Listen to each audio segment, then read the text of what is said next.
Hello, my friends. It is day 307, and we're reading Mark chapter 11, and we're also reading John chapter 12. But before we get into our recap today, I want to thank you for taking this moment to check out this video. Hopefully, you're finding the yearly Bible reading program enjoyable, and I hope it is a tremendous blessing to you as you read the Bible every single day. If you have not yet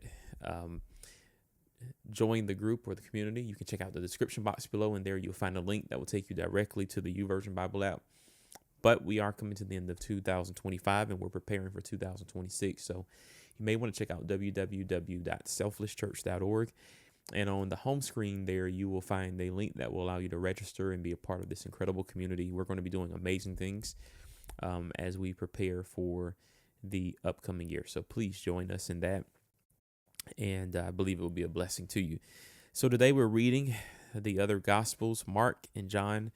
All of these chapters, these two chapters we read today, includes familiar information because we have been reading since Sunday or Saturday about the triumphant entry of Jesus. And so today we continue that and we go on and throughout the biblical narrative to see how all of this ends. But there's one detail that I think we may not have had as much attention placed towards, and that's John's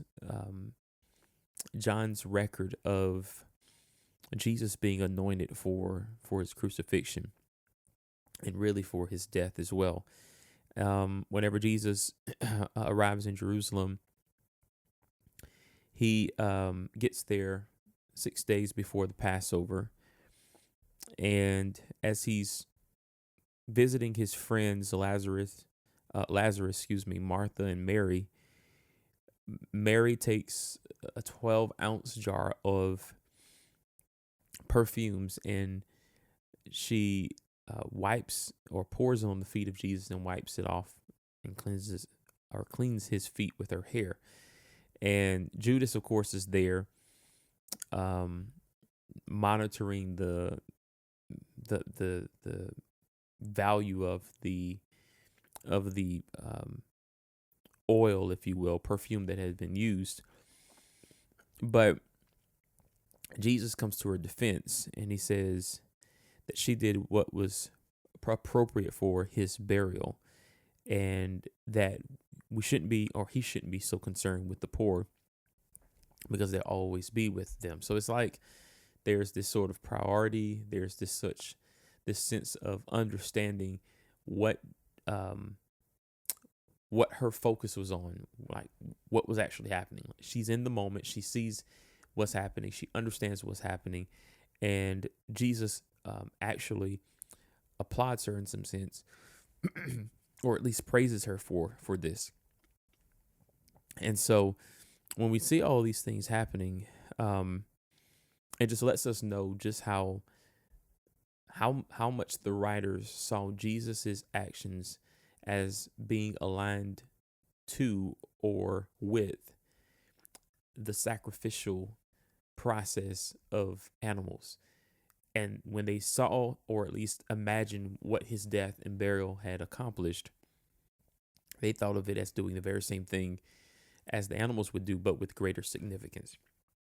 And so as we look through this and think through this, one of the things that we want to pull from this passage and from today's reading is the way in which the writers are so aware of what's happening and what it means to them, and how they don't take the entire process of Jesus arriving to Jerusalem, going through the crucifixion, the burial, the resurrection. They don't take these things lightly.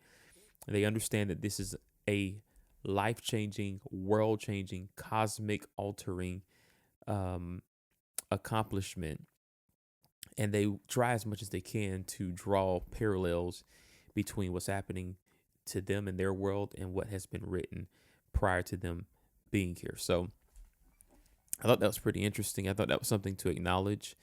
And we see at the end of chapter 12, as it was in chapter 6, that unbelief is still an issue, that people are still not really believing in Jesus. And John seems to be more concerned about that in this book, which is why he, as we're going to see, he writes these things to address it. And so we want to pay attention to that and see how, excuse me, how John addresses this and really gives a testimony that would help the individuals come to true faith in Jesus. So a lot here, a lot of what we've already read, but there's still significance. What did you see? Tell me what stood out to you in the comment box below, and I believe we'll all be better for it. But until next time, thank you for watching. Take care. God bless. And remember, live by the word.